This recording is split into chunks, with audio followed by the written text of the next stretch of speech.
Welcome. There's a 75% chance that you have been through some traumatic effects in your life. Don't think so? No problem. I'll prove it to you. So anyways, if you are the percentage of people that haven't gone through some abuse or neglect in your life, good for you. But listen to the video because there's a 7 out of 10 chance that your friend did go through this. So you can learn something. So close to 70% of alcohol-related violence occurs in the home. Your home, someone else's home, your buddy down the road's home, you know, your cousins and such. 70%, that is a big percentage, okay? That's why 75% of Americans have gone through some sort of trauma, okay? Some of them have PTSD, all right? So roughly 20% of these incidents involve the use of a weapon other than hands, fists, or feet. An estimated 1.4 million incidents of alcohol-related violence are committed against strangers each year. You're saying, so what? That means that maybe you'll go out tonight, you're gonna go out drinking, and guess what? There's a probability that someone is gonna yell at someone out there. 1.4 million incidents each year of strangers getting in a fight with other people because of alcohol, okay? There's some very upset people out there, okay? So we all need to be careful, okay? So today's video, obviously, it's about alcohol. So I used to drink for 25 years. So guess what? I know this subject well, all right? So what are alcohol-related crimes, all right? So if you are going to be drinking, listen up. This might happen to you sooner or later. And then you'll end up talking to the cops, and then you get a DUI, and then you have to go to court or maybe blow in a machine because you can't stop drinking. Just saying.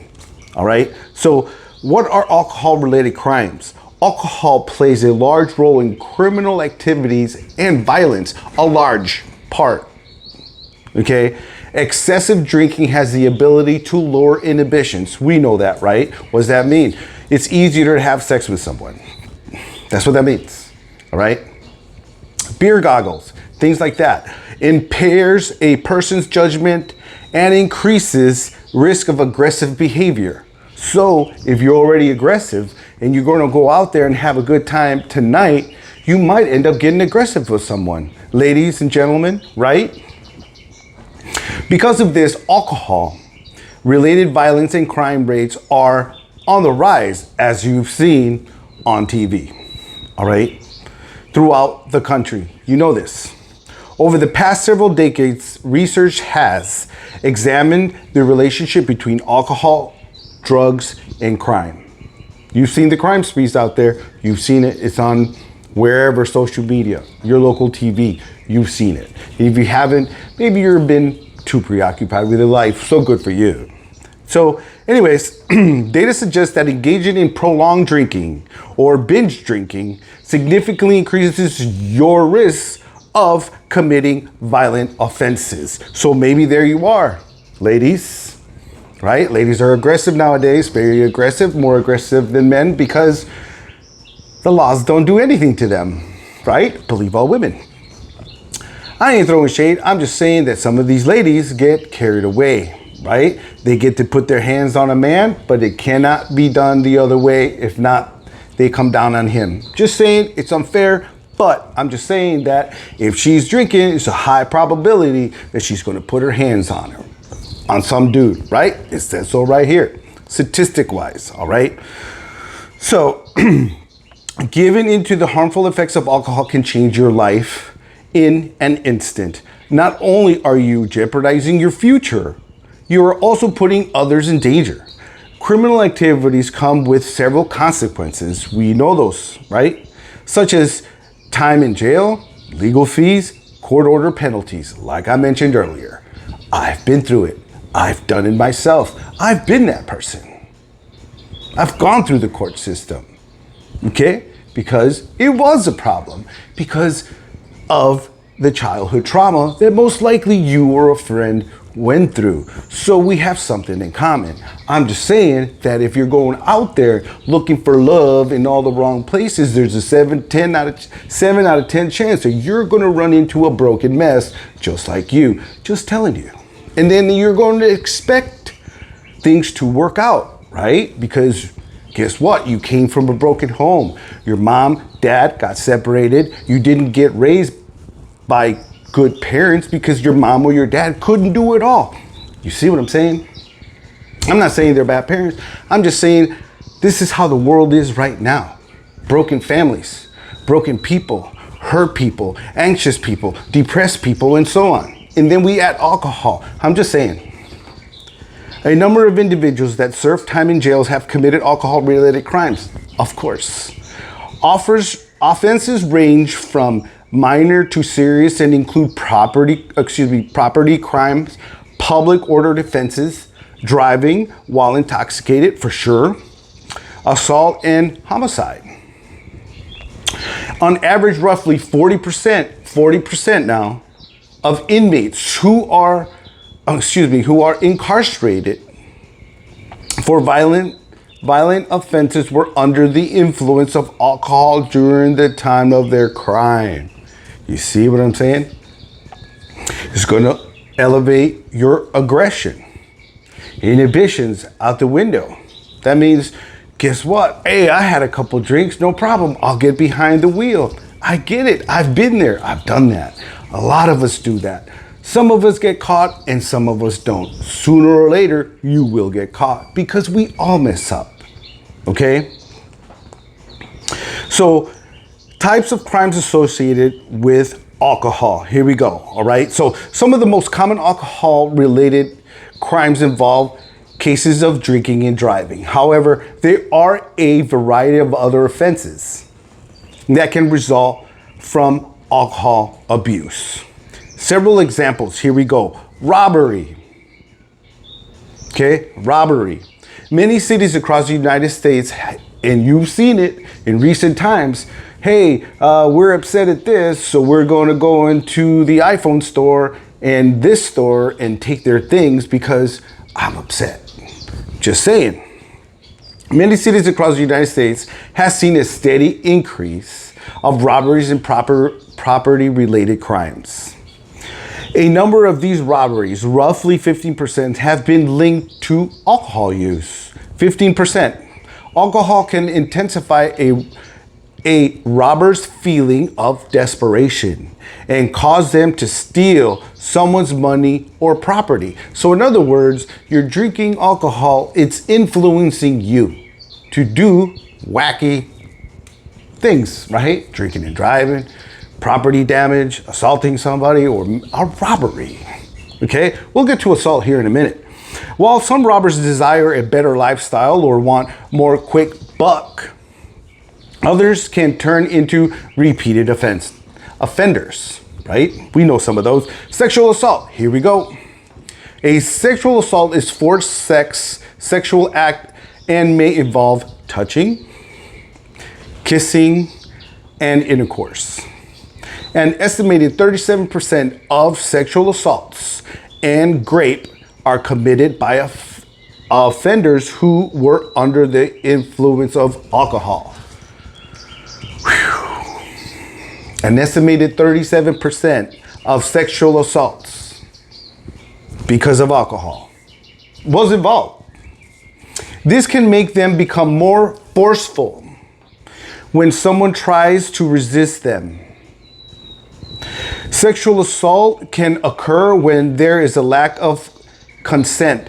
Well, inhibitions, remember? You know, a big problem with alcohol too is P-hub. The constant visuals of men and women doing messes you up, and you start thinking in this and that, and you wonder about the girl or the guy next door or this or that. And then you add alcohol. Boom. Sexual assault, 37% because of alcohol. You see, inhibitions. You let loose, right? It's easier because you've been festering with it.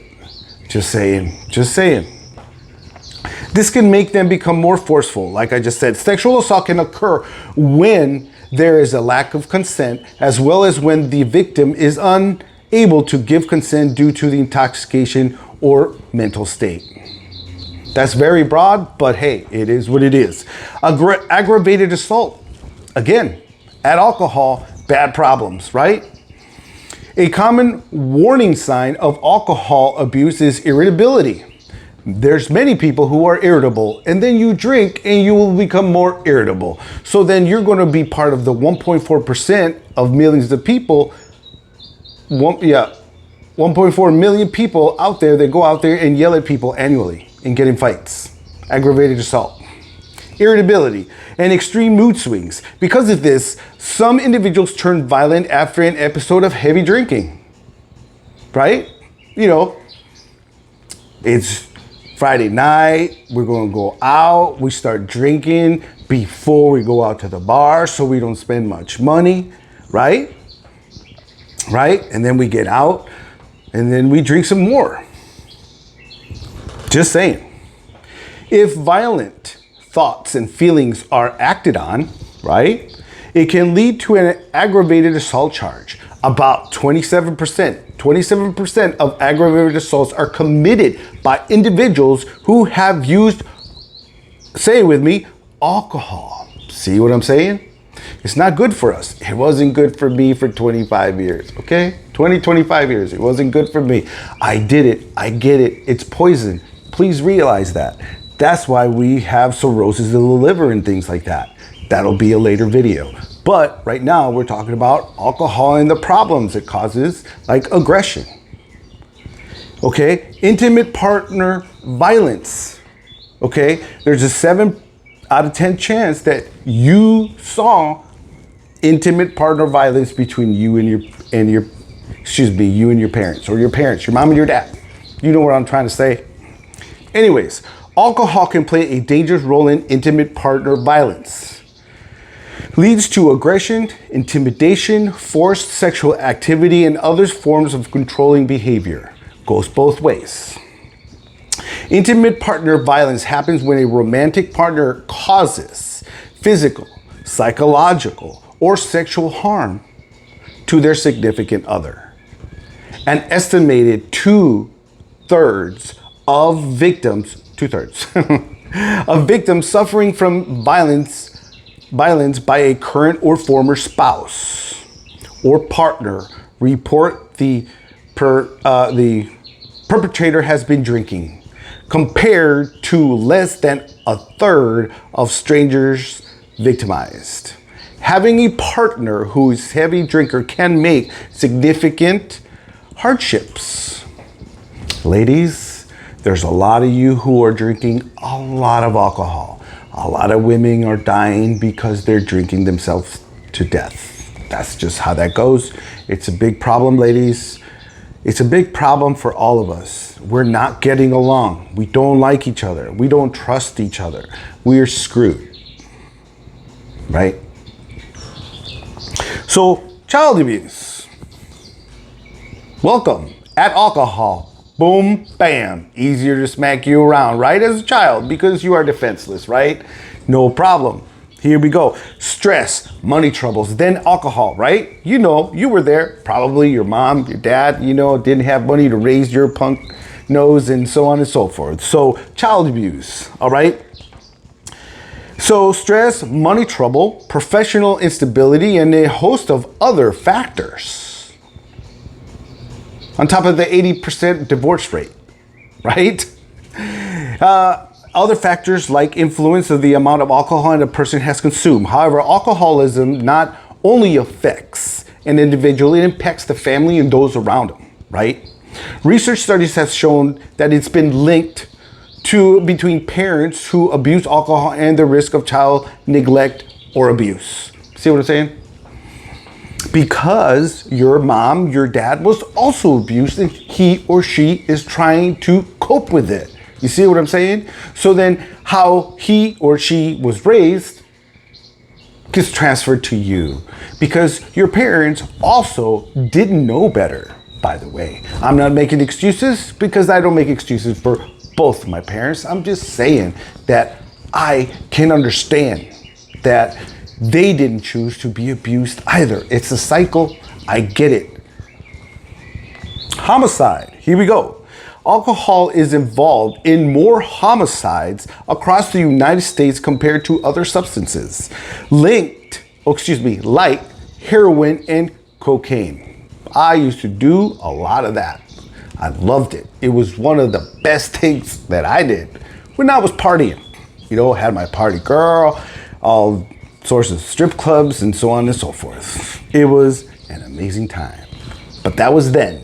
That was about 20 years ago. So, in fact, about 40% of convicted murders, 40%, that's a large chunk of people. 40%, and mostly men, because mostly men are in prison. I'm not saying women aren't in prison, but for the most part, men are the most in prison. Anyways, 40% of convicted murders have used alcohol before or during a crime. See how bad alcohol is? Think twice when you're upset and you start drinking. Hey, I get it. It's been programmed into us that there's a problem, start drinking. I get it. Hey, I did it for a long time. I'm just making you aware that there's a problem. So, there are strict legal punishments in place for homicide convictions and can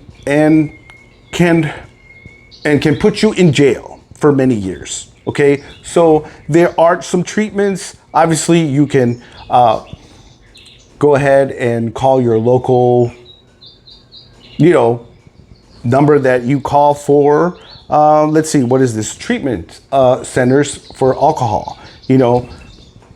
Check them out at your local, Google them. I'm sure somebody can give you a number, like obviously Google. But anyways, that is going to be the end of the video because, I had to make this video because most of us have suffered with some sort of problems with alcohol. We've seen it. We've done it ourselves. And what am I trying to say? I'm trying to say that when I started drinking was because my father was drinking. I'm not here saying it was his fault. I'm just saying that it was around. It was available. And when you're a child, you look up to your parents. And if your parents are drinking alcohol while they're fixing cars, like when my uncle and my dad would fix cars and this and that, and you're a child, you want to be around your family, right? Because that's what it's about. So you see them drinking this or that, then you start wondering, how come they have special glasses and I don't get to share out of those special glasses? And then, there I was. One day, my dad and my uncle, they went somewhere else. They were fixing cars and this and that, and they left a can of Budweiser, red. I remember it well. I started drinking from that day. So, why am I talking about alcohol? Because it is so acceptable for us to use it all the time, to make excuses, to celebrate, and so on and so forth. All I'm saying, it's a poison, and it slowly kills you. And you become more aggressive, and it increases the chances that you'll abuse someone, maybe verbally, maybe physically, and it'll put you in jail. I'm just here trying to help you understand the dangers that can happen while using alcohol. And I will see you in another video.